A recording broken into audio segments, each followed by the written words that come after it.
Hello students, welcome back to our YouTube channel Fisheries Science Education. So in last video we have already discussed about history of freezing technology and also seen the freezing curve, and we have discussed about different temperature ranges at which water get freeze, quick freezing, slow freezing, and then a refrigeration system. All this we have seen in our previous video. So today in this video we will be learning about freezing methods in seafood. So now let's start our video.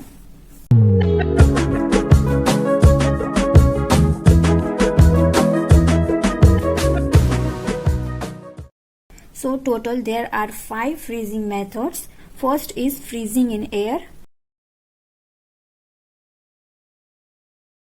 Second is indirect contact freezing.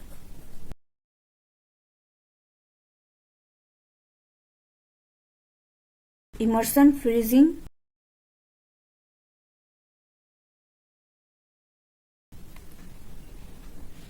Fourth is cryogenic freezing.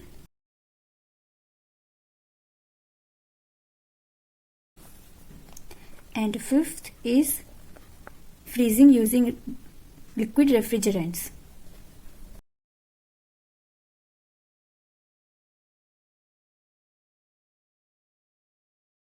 So now let's discuss all these different methods in detail. So first of all, we will see about freezing in air. So in this method there are total 4 freezers used. Okay, 4 freezers. So we will discuss all one by one. So first is freezing in still air.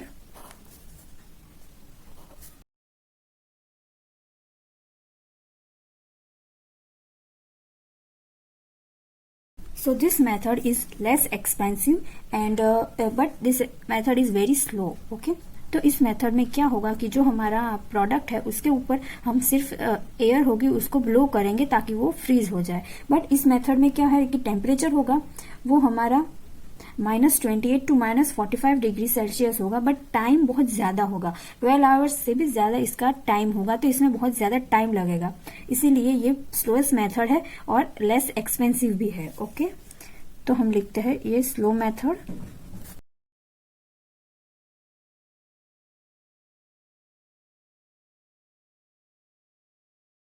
सो इसमें temperature -28 to -45 degree Celsius होगा और time more than 12 hours. Okay, so next is our air blast freezer.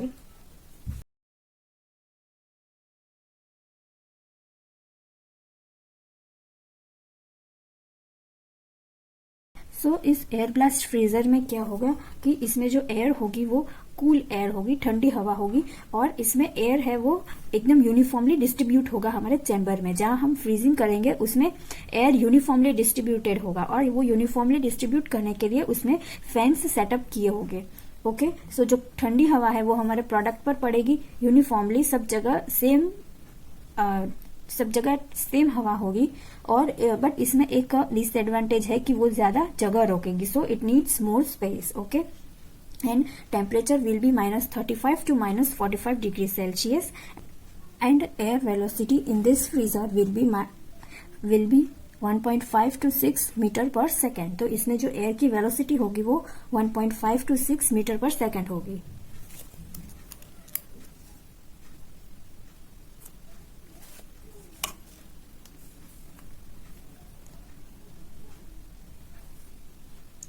So in here, so here more space required.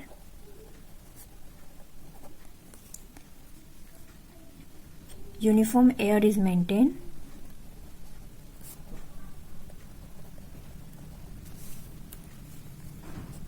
And temperature will be -35 to -45 degree Celsius, and air velocity है हमारी 1.5 to 6 metre per second.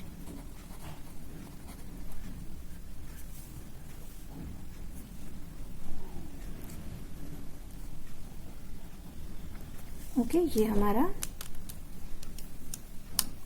Air blast freezer था. तो next है हमारा continuous air blast continuous air blast freezer.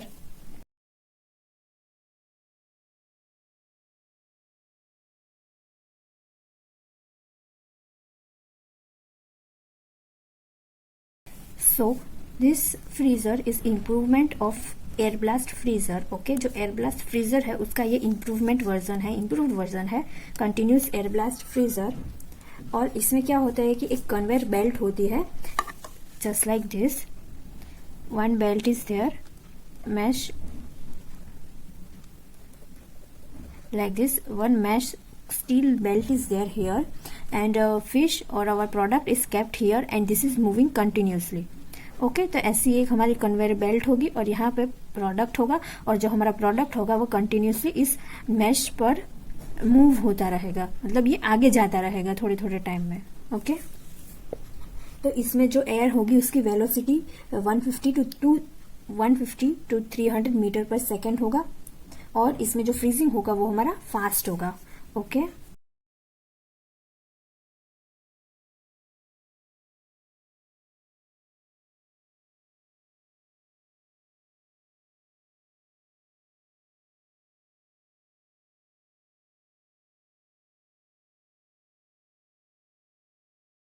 तो अब हमारा next method है.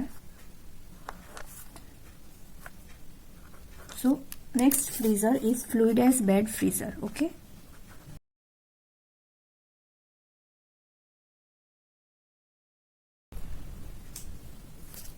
सो this freezer is very rarely used. ये फ्रीजर है वो बहुत रेयरली यूज्ड होता है क्योंकि इसमें क्या होता है कि वो कोई भी प्रोडक्ट है उसको लिक्विड टाइप करके उसे फ्रीज करता है. ओके, फ्लूइडाइज करके उसे फ्रीज करता है, इसीलिए ये बहुत रेयरली यूज होता है. तो ये जो फ्रीजर है वो यूजुअली स्मॉल साइज और जो यूनिफॉर्म प्रोडक्ट है उसके लिए यूज होता है. Okay, so small size and uniform product.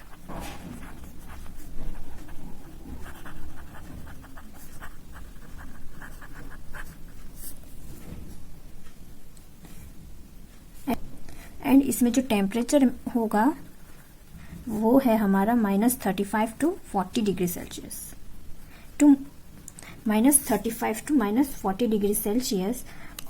और जो हमारी एयर की वेलोसिटी होगी वो 120 मीटर पर मिनट्स होगा.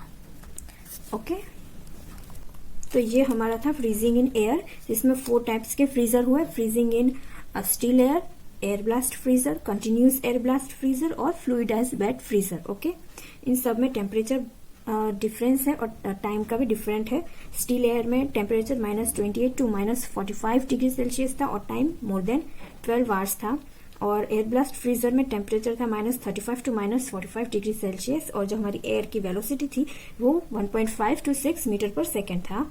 और जो कंटिन्यूस एयर ब्लास्ट फ्रीजर था उसमें टेम्परेचर उसमें जो वेलोसिटी थी वो 150 टू 300 मीटर पर सेकेंड था. और इसमें फ्लूइडाइज्ड बेड फ्रीजर में जो टेम्परेचर था वो -35 टू -40 और वेलोसिटी हमारा था 120 मीटर पर मिनट. ओके, तो अब हमारा नेक्स्ट है इनडायरेक्ट कॉन्टेक्ट फ्रीजर.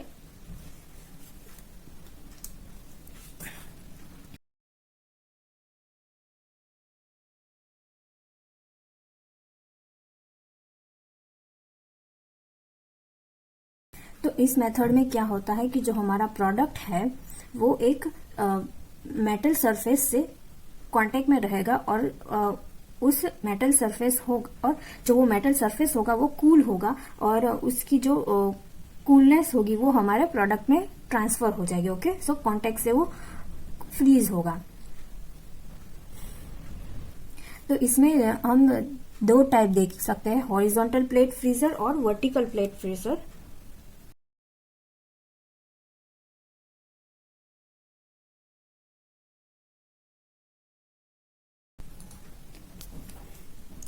तो ये हॉरिजॉन्टल जो फ्रीजर है वो लैंड बेस्ड फ्रीजर है.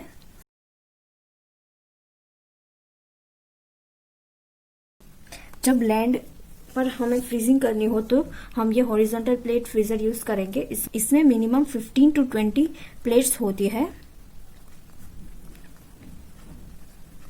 जिससे फ्रीजिंग होता है. और इसमें टेम्परेचर हमारा होगा -35 टू -40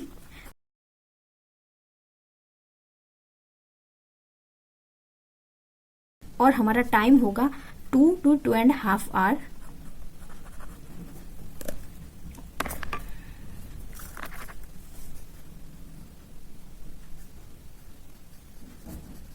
इसमें हमारा टाइम थोड़ा ज्यादा होगा। So in this freezer, horizontal plate freezer, the product which is to be frozen, it is contained in a metal freezing tray and are loaded between freezing plates, and they are maintained in close contact with top and bottom plates under the hydraulic pressure. Okay, so it and then so it ensures that there is a maximum heat exchange. Okay, तो इस freezer में जो हमारा product होगा वो दो metal trace के बीच में होगा और उसमें हाइड्रोलिक प्रेशर देंगे ताकि जो हमारा प्रोडक्ट है वो एकदम अच्छे से उसमें से हीट एक्सचेंज हो। ओके, तो अब हमारा नेक्स्ट है vertical plate freezer. So this type of freezers are usually used for the freezing in sea. तो जब हमें सी में फ्रीजिंग करना हो या फिर ऑन बोर्ड फ्रीजिंग करना हो तब हमें ये वर्टिकल प्लेट फ्रीजर यूज करेंगे।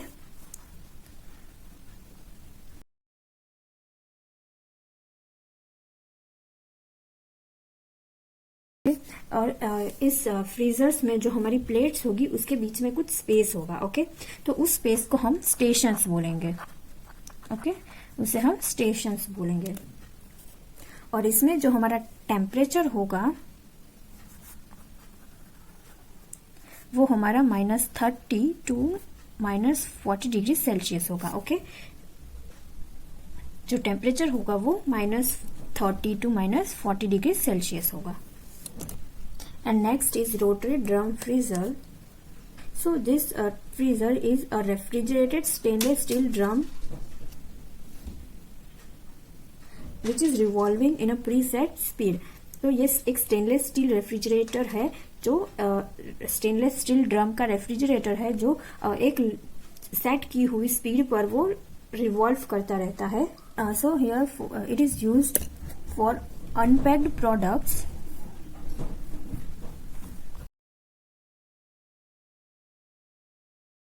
एक फॉर अनपैक्ड प्रोडक्ट्स के लिए यूज होता है। And in this method there is no loss of weight in freezing. Okay, so इसमें कोई वेट का लॉस नहीं होगा इस टाइप ऑफ फ्रीजर्स में। So in this way weight loss is not there because as there is no movement of air and freezing is also very rapid. Okay, so there will be no loss. So our third method is immersion freezing.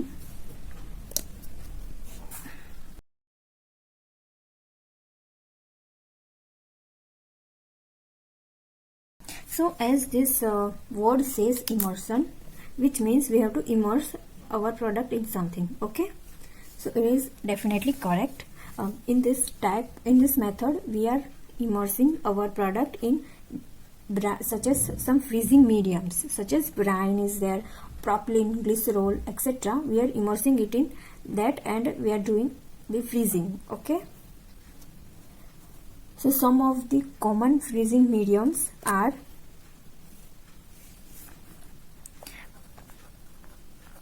propylene, then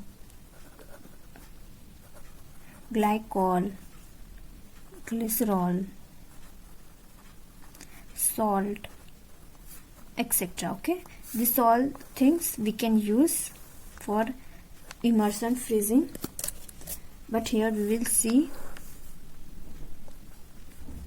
freezing in brine. Okay, so in this method we are achieving our freezing by immersing it. This is the most common in the immersion freezing category, that is freezing in brine. Okay, common here saturated brine is used. Okay, which is 21 degrees Celsius, -21 degrees Celsius. This is the temperature of that saturated brine. So as saturated brine is used to achieve the freezing in this method, which has temperature of -21 degrees Celsius.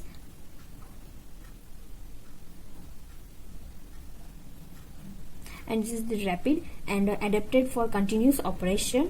also the fish will absorb some salt. So here we are also mixing glucose and corn syrup. Why we are using it? That is because we are giving a protective glaze on our product, so that our frozen product will not stick to each other. Okay, तो हम यहाँ glucose और corn syrup का एक glaze बनाएंगे जो कि protective होगा, ताकि जो हमारा प्रोडक्ट जब फ्रीज हो जाए उसके बाद वो एक दूसरे पर स्टिक ना हो. Okay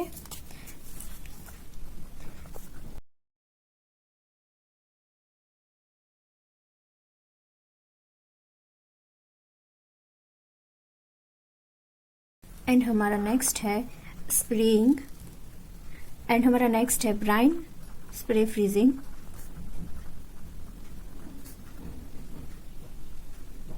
So this is same as above, but instead of immersion, here we are just spraying the brine over our product. Okay, simply spraying brine on our product to get cooled, and heat is removed eventually, but this usually takes 1 to 2 hours. Okay, time is more here, 1 to 2 hours. हमारा fourth है cryogenic freezing.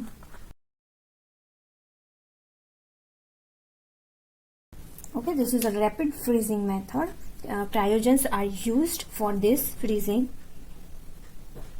Cryogens such as a liquid nitrogen or solid carbon dioxide, etc. we are using here.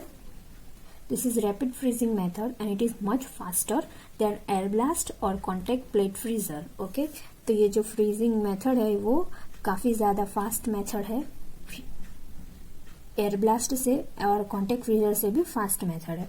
तो इसमें हम दो type से freezing करेंगे. First is freezing using liquid nitrogen and second freezing using liquid और solid carbon dioxide. Okay, so this is a rapid method. Okay, here rapid cooling is possible. So by using liquid nitrogen, nitrogen gas is liquefied and it is sprayed over the product. Okay, जो हमारा nitrogen gas होगा वो liquid state में होगा और वो हमारे product पर स्प्रे होगा. स्प्रे करेंगे हम उसे, और एक टनल होगा जिसमें कन्वेयर बेल्ट होगा. तो उस कन्वेयर बेल्ट में हमारा प्रोडक्ट पास होगा. ओके, आगे जाएगा वो. So then nitrogen gas is passed counter current to the movement of fish, so that the fish get pre-cooled. Okay, जो हमारा नाइट्रोजन गैस होगा वो काउंटर करंट में हमारे फिश पर स्प्रे होगा. जैसे कि हमारा यहाँ पे कन्वेयर बेल्ट है. Okay,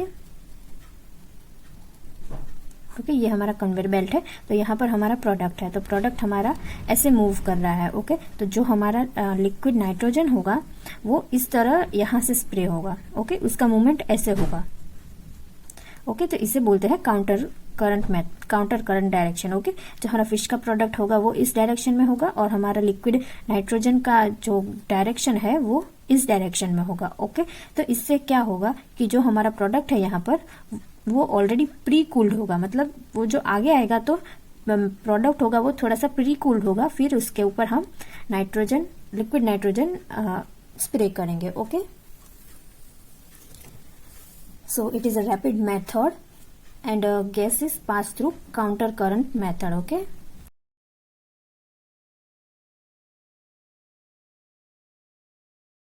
so here you can see in this diagram, ये हमारा प्रोडक्ट है और यहाँ से हमारी लिक्विड नाइट्रोजन पास हो रही है. ओके, जो प्रोडक्ट है वो इस तरफ होगा और लिक्विड नाइट्रोजन इस तरफ से होगा. तो इस कन्वेयर में 3 स्टेजेस हो गए, A, B और C. तो ये जो फर्स्ट स्टेज है उसे हम बोलेंगे प्री कूल्ड स्टेज.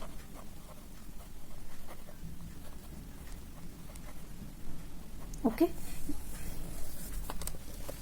तो ये जो पहला होगा ये प्री कूल्ड स्टेज है. ओके, एंड देन बी है उसे हम फ्रीजिंग जोन बोलेंगे.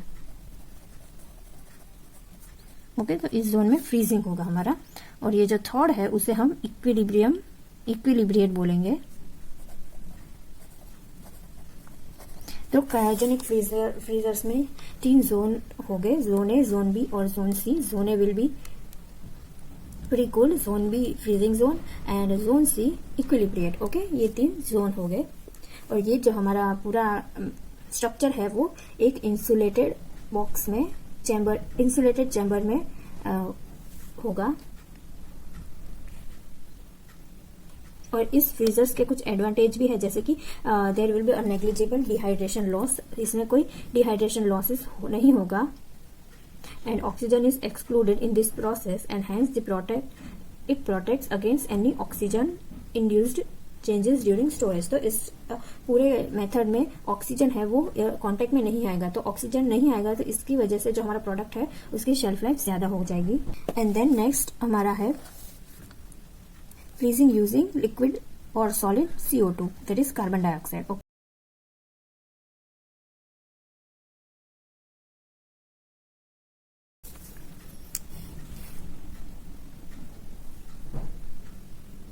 So here it is sprayed over the fish as it travels to the tunnel or a conveyor belt। तो जैसे जैसे हमारा प्रोडक्ट आगे बढ़ेगा वैसे हमारा जो ये लिक्विड कार्बन डाइऑक्साइड है वो उस पर स्प्रे होगा। मोस्टली ये जो सॉलिड CO2 है वो यूजुअली ट्रांसपोर्टेशन में यूज होता है, ताकि जो हमारा फिश है, जो फ्रोजन फिश है, उसे हम स्टोर कर सके।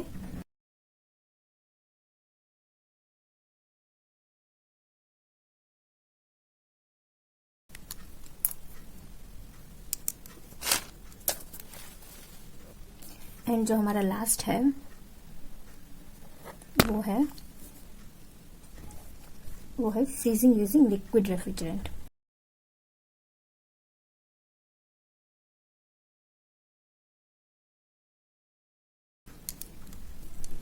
ओके, तो इसमें मोस्टली लिक्विड रेफ्रिजरेंट यूज हो गए।